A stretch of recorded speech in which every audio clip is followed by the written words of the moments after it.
Yesterday, the British Prime Minister stood in the cold light of Downing Street and delivered a quiet, devastating verdict that effectively ended the Anglo-American century. This was not a cable news teaser, and it was not a diplomatic draft designed to be softened by morning light. It was a formal, binding, and irreversible pivot. Keir Starmer looked directly into the camera and told the world that the United Kingdom can no longer honour a relationship that only one side is willing to sustain. In those 11 words, 80 years of assumed permanence, of shared intelligence, and of integrated defence simply collapsed. What we witnessed was the final architecture of the Western Alliance being fundamentally rewritten, and the implications for Canadian sovereignty and trade diversification are immediate and profound. The official narrative coming out of Washington will try to dismiss this as a temporary diplomatic spat or a short-term reaction to trade friction. That is the surface-level story, but the underlying strategic reality tells a completely different tale. This is a calculated, sequenced geopolitical realignment. For 2 years, we have tracked the steady fraying of the traditional alliance network. We have reported extensively on Canada's quiet pivot, on Germany's historic strategic shifts, and on Japan and South Korea systematically insulating their supply chains from American volatility. Through every previous rupture, through every sudden tariff, and through every broken promise from the White House, London remained the last defender of the old order. British officials actively resisted domestic pressure to retaliate against American economic nationalism, maintaining back-channel assurances that the special relationship would hold. That baseline assumption dissolved 72 hours ago. The breaking point arrived when the White House handed down a sweeping round of tariffs targeted directly at core British industries: steel, automotive components, financial services, and crucially, pharmaceuticals. This was not merely a policy disagreement, it was an explicit violation of private, high-level commitments. To understand the sheer scale of the betrayal, consider the mechanics of the pharmaceutical sector. This industry employs over 73,000 people in the United Kingdom. Over a 6-month period, Downing Street engaged in 3 separate, direct phone calls with the White House, securing explicit, unambiguous verbal exemptions for British-manufactured drugs entering the United States. The sudden imposition of a 20% duty on these medicines shattered that trust instantly. The economic damage is calculated to be severe. Financial services provisions alone impose massive compliance hurdles on British banks and insurers operating in the American market. The City of London's initial data indicates these rules will strip approximately 14% from the profitability of British operations across the Atlantic. That represents hundreds of millions of pounds in sudden structural losses for an industry that had organised its capital allocation around the promise of unimpeded American market access. Furthermore, the targeting of iconic British automotive brands, names like Jaguar, Land Rover, and Aston Martin, with heavy duties demonstrated that the policy was designed to extract maximum political leverage rather than fix an actual trade imbalance. The response from London was immediate, deliberate, and calibrated to send a message across the globe. Within 48 hours of the tariff announcement, Starmer personally invited Mark Carney to London for a full state visit. This is the highest diplomatic honour the United Kingdom can bestow, an extraordinary gesture typically reserved for heads of state, and one that has not been extended to a Canadian representative at this level in over a decade. This was a visual and structural masterpiece. The motorcade from Heathrow to Downing Street passed through avenues lined with British and Canadian flags. The formal reception at Buckingham Palace was attended not just by the ruling cabinet, but by leaders of every major opposition party. This cross-party attendance sent an unmistakable signal to Washington. The break with the United States is no longer a partisan issue. It is a permanent national consensus. Here is the chronological sequence of events that brought us to this historic rupture, a timeline that makes the strategic inevitability clear. The friction had been building for months, as the White House consistently viewed trade surpluses as a form of economic aggression. That view directly triggered Canada's initial moves to diversify its trade portfolio toward European and Pacific partners. While Ottawa was building those defensive economic bridges, London was actively holding the line, facing down intense criticism from the Labour Party's left wing and a restless business community demanding retaliatory measures. Starmer consistently chose to trust the private assurances coming from Washington, betting his domestic political capital on the permanence of the Transatlantic bond. When the text of the tariff decree revealed that every single private commitment had been violated, the calculation changed in an instant. The invitation to Carney was drafted hours later during the joint press conference in the Downing Street garden. The strategic substance completely overshadowed the diplomatic theatre. Starmer began by laying out the historical ledger: 80 years of intelligence cooperation, joint military deployments, and shared sacrifices from the Cold War to the aftermath of September 11. He then systematically listed the breaches: the taxation of British medicine, the structural disruption of British banking, and the explicit pressure campaigns previously levelled against Canadian democratic institutions and port infrastructure. By anchoring his speech in this contrast, he framed the British exit not as an act of aggression, but as a reluctant, necessary act of self-defence. The signing of the UK-Canada Comprehensive Partnership represents the first time in modern history that London has built an entire economic and security framework around an explicitly non-American axis. This agreement is dense, binding, and structural. It creates an immediate free trade zone with zero tariffs on all bilateral goods. It institutes the mutual recognition of professional qualifications, allowing Canadian and British professionals to operate seamlessly across both jurisdictions without the friction of recertification. Most importantly, it harmonises regulatory standards across financial services, technology, and pharmaceuticals. This completely eliminates the dual compliance costs that have historically forced companies to maintain separate, expensive operations for different global markets. What this means for Canadian sovereignty is a massive validation of the diversification strategy this channel has analysed for months. Make sure you are subscribed to Canada SR for clear, fact-driven analysis as this global realignment accelerates. By redirecting the exact regulatory and market access frameworks originally designed for the United States toward Canada, the United Kingdom has effectively swapped its primary strategic anchor.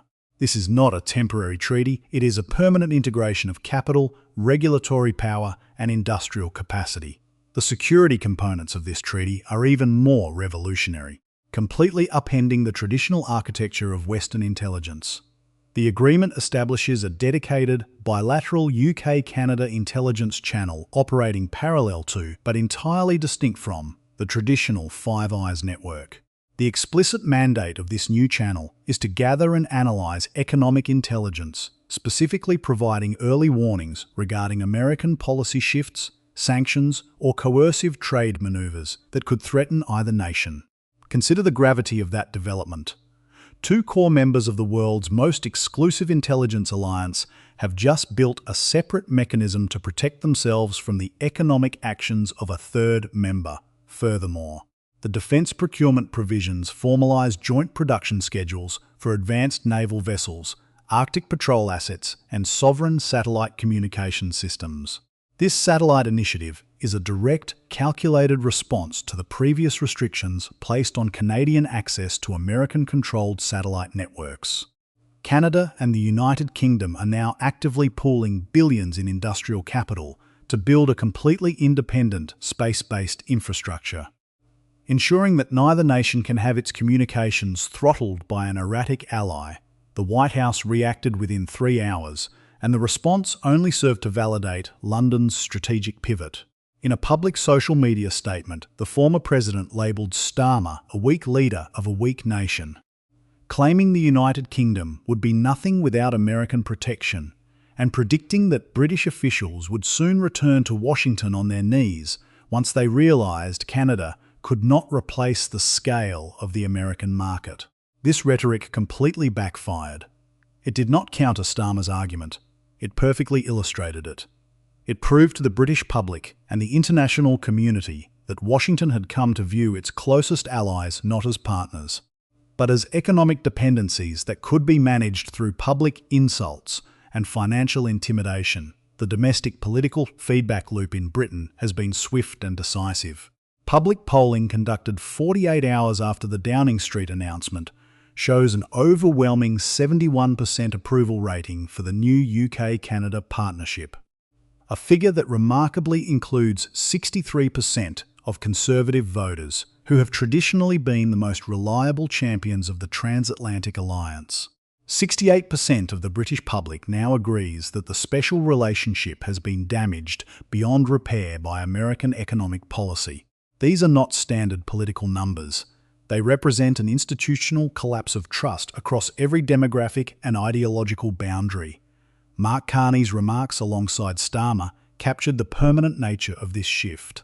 He noted that the United Kingdom was not simply joining Canada's political position, but was rather adjusting to a new global reality, one where the United States is in a state of active economic confrontation with its own alliance network. Carney explicitly emphasised that the alternative frameworks being constructed right now between Canada, Germany, Japan, South Korea, Australia, and the United Kingdom are not temporary countermeasures designed to last until the next American election cycle. They are permanent, legally insulated structures built to outlast any individual presidency or single trade dispute. This brings us back to the fundamental law of partnerships, a dynamic captured perfectly by Warren Buffett in his recent assessment of the alliance crisis. Buffett noted that in the corporate world, the first departure from a joint venture is a warning sign that the terms are failing and trust is strained. A sophisticated leader uses that initial exit to recalibrate. But the last departure is a completely different phenomenon. The last departure is a definitive verdict. It signifies that every single opportunity for structural correction has been ignored, and that the internal behaviour pattern is entirely unchangeable. The cascade has moved with incredible velocity. Canada initiated the shift. The European Union distanced its regulatory frameworks. Japan, South Korea, and Australia quietly rerouted their critical mineral supply chains. Germany signed its own comprehensive alternatives. Now, the United Kingdom, the most historically loyal ally of all, has walked out of the room. When the first ally breaks away, the rest of the network pauses to evaluate. When the final ally leaves, the remaining nations do not hesitate. They move toward the new centre of gravity. The old order is gone, and the premium the United States once enjoyed as the trusted anchor of global commerce is being systematically repriced by the bond markets. The Western alliance will survive, but the centre of gravity has structurally shifted away from Washington. Yet, as the dust settles on this historic realignment, the most consequential question remains entirely unanswered. That unanswered question, the one currently keeping trade ministers and intelligence directors awake from Ottawa to Tokyo, is how two mid-sized economic powers intend to bridge the massive industrial and financial chasm left by their exit from the American orbit. The answer lies embedded within the highly technical, legally binding provisions of what is officially designated as the Transatlantic Sovereign Security and Economic Integration Agreement. This is not a standard copy-paste free trade treaty designed for political optics. It is a highly sophisticated, multi-layered blueprint engineered specifically to insulate both nations from economic warfare. To understand how this defensive architecture functions, we have to look past the political rhetoric and dissect the concrete economic and legal machinery that Mark Carney and the British cabinet spent 48 hours finalising behind closed doors. The deal operates on three distinct, interconnected pillars, each precisely calibrated to replace a critical node of dependency that both nations previously shared with the United States. First, the agreement establishes a comprehensive regulatory equivalency zone that completely re-engineers the trade interface between Canada and the United Kingdom. In standard trade agreements, nations agree to lower tariffs but keep their separate regulatory watchdogs, which means an exporter still has to clear two different sets of bureaucratic hurdles. This treaty completely dismantles that friction.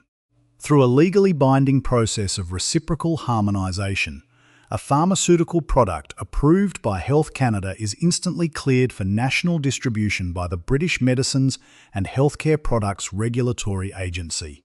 With zero secondary testing or administrative delay, this specific provision is an immediate lifeline for the 73,000 workers in the British pharmaceutical sector who were blindsided by Washington's 20% import tariff. By integrating their regulatory regimes, British drug manufacturers can instantly divert their export pipelines away from the American eastern seaboard and pour their capacity directly into the Canadian healthcare network. Conversely, Canadian biotechnology firms gain unhindered structural access to the entire British market without navigating a single extra compliance checkpoint. The treaty applies this exact same logic of deep integration to financial services, advanced engineering, and telecommunications data standards. Second, the treaty introduces a revolutionary financial architecture built around a sovereign liquidity backstop.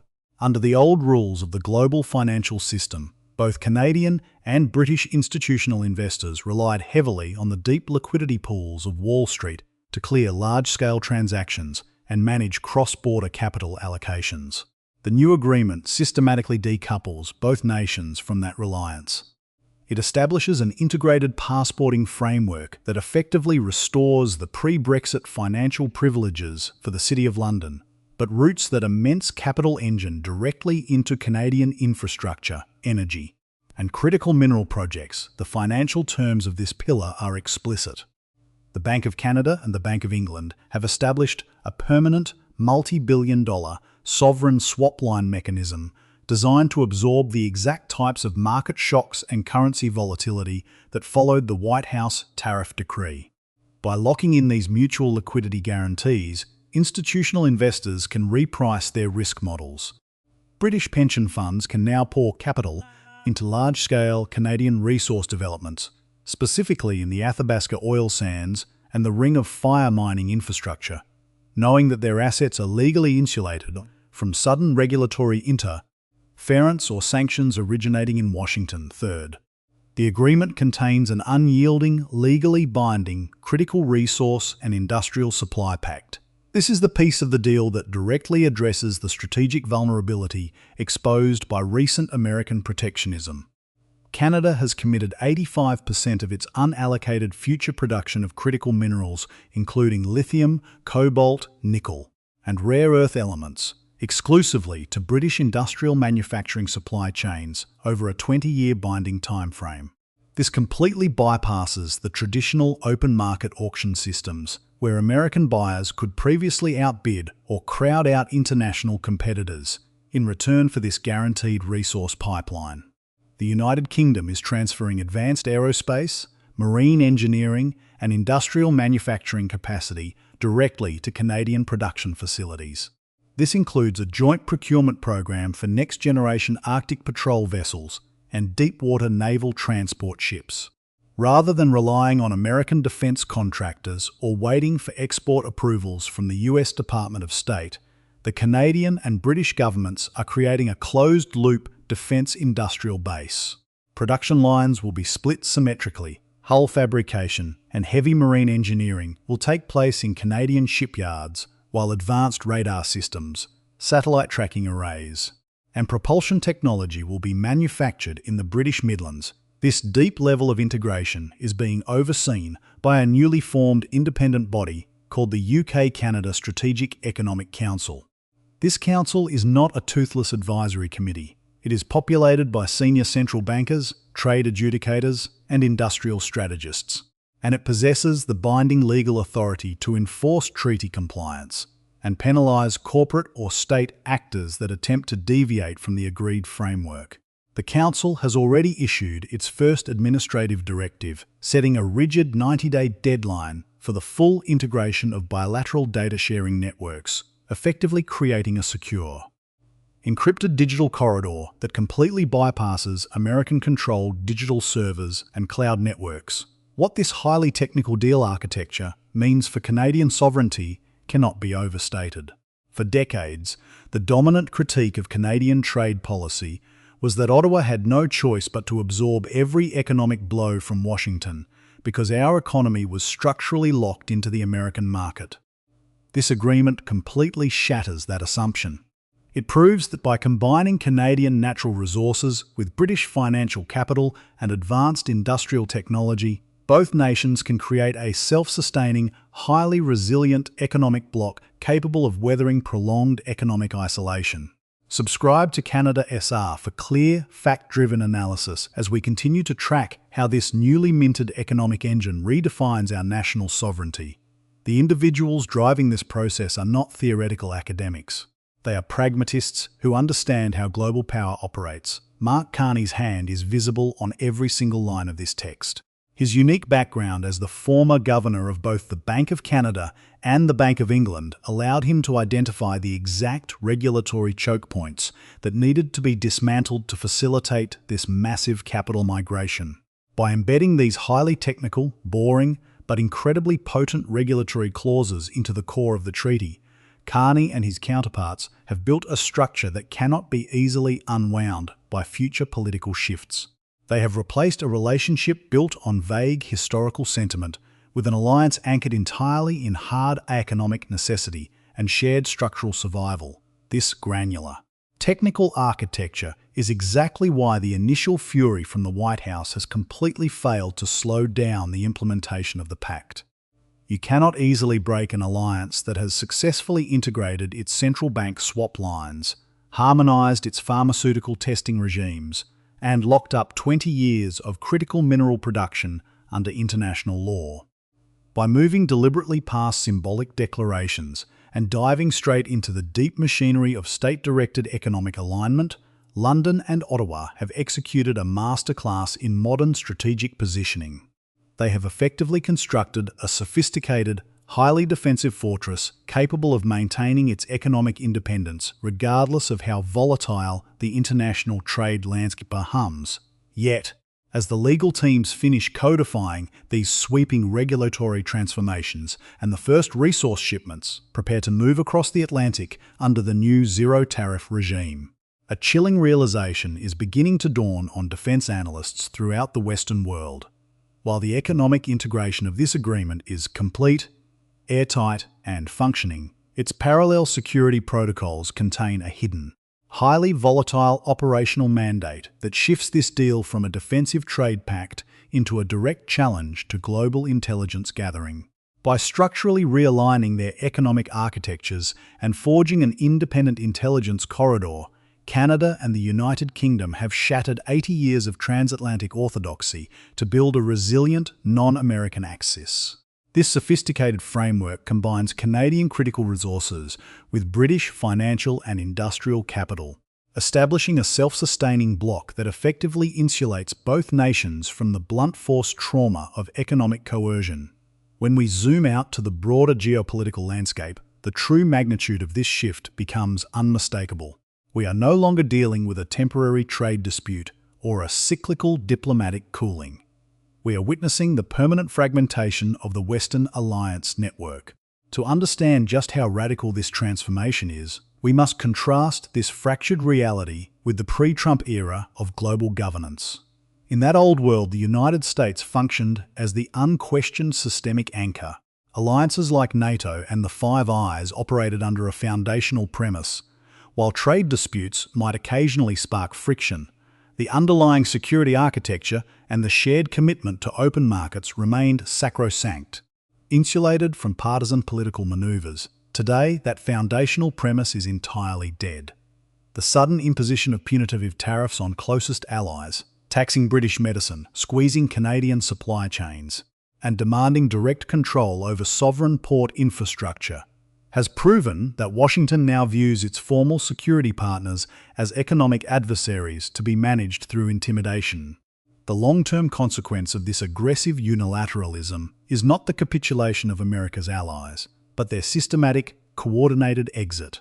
By weaponizing the global financial and trade architecture it helped create, the White House has forced its most historically loyal partners to build parallel alternative systems that explicitly exclude the United States for Canada-US relations. This development marks the definitive end of geographic vulnerability, dictating total strategic submission. For decades, Ottawa's foreign and economic policy operated under the shadow of a single, inescapable reality. 85% of our trade was bound to the American market. This structural dependency meant that whenever Washington shifted toward protectionism, Canada had no choice but to absorb the blow and negotiate from a position of profound asymmetry. The UK-Canada Integration Pact fundamentally alters that dynamic. By locking up 85% of our unallocated critical mineral production in a 20-year binding agreement with London, Canada has effectively diversified its primary resource pipeline, ensuring our sovereign wealth is directly tied to a partner that respects international law and regulatory stability. This is a massive structural victory for Canadian sovereignty.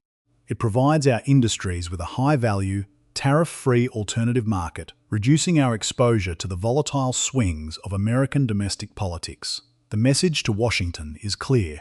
Canada is no longer an economic hostage to its geography. Make sure you are subscribed to Canada SR and hit that like button as we continue to break down how these tectonic shifts are redefining Canada's place on the global stage.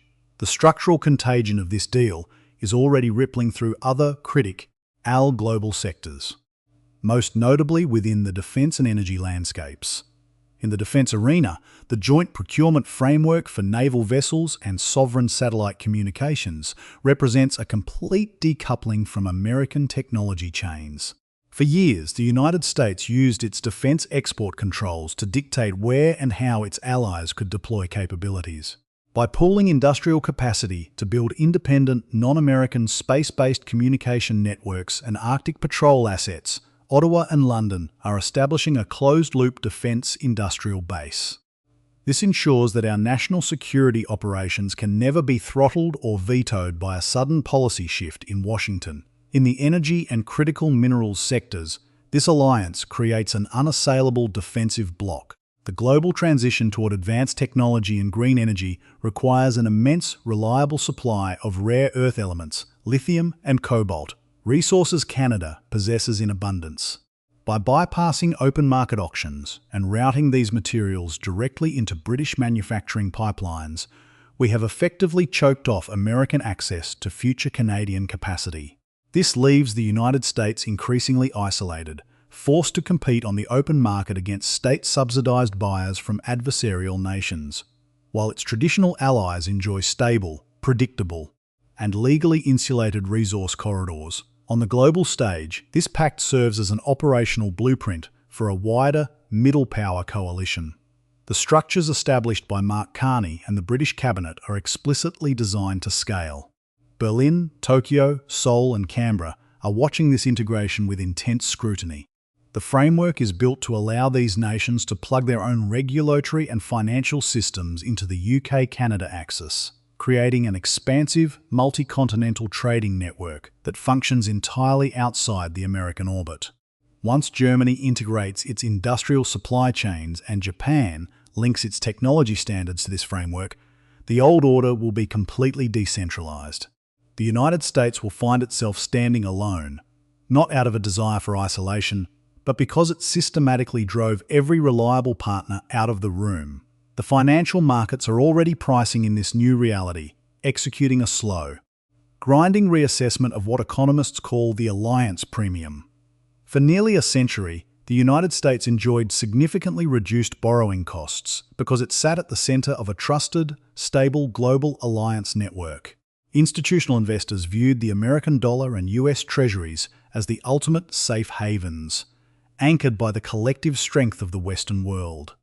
As that network fractures, and as major economies like the United Kingdom and Canada build explicit mechanisms to protect themselves from American economic volatility, that premium is steadily evaporating. The resulting rise in borrowing costs will quietly drain billions of dollars from the American Treasury over time, a self-inflicted structural penalty for eroding international trust. This brings us to the next critical juncture in this geopolitical drama. The immediate question is no longer whether the special relationship can be saved, but how Washington will react when the practical realities of this agreement begin to bite. The first true test will arrive when the newly formed UK-Canada Strategic Economic Council enforces its 90-day directive to migrate all bilateral trade and intelligence data away from American-controlled servers. This digital decoupling will directly challenge the surveillance capabilities and data hegemony that Washington has long taken for granted within the Five Eyes network. The White House will face a stark, defining choice. It can accept this new multipolar reality and attempt to renegotiate trade terms from a position of reduced leverage, or it can escalate the confrontation through secondary sanctions and aggressive cyber retaliation. Any attempt to penalise British or Canadian firms for executing this lawful treaty will only accelerate the consolidation of the alternative alliance,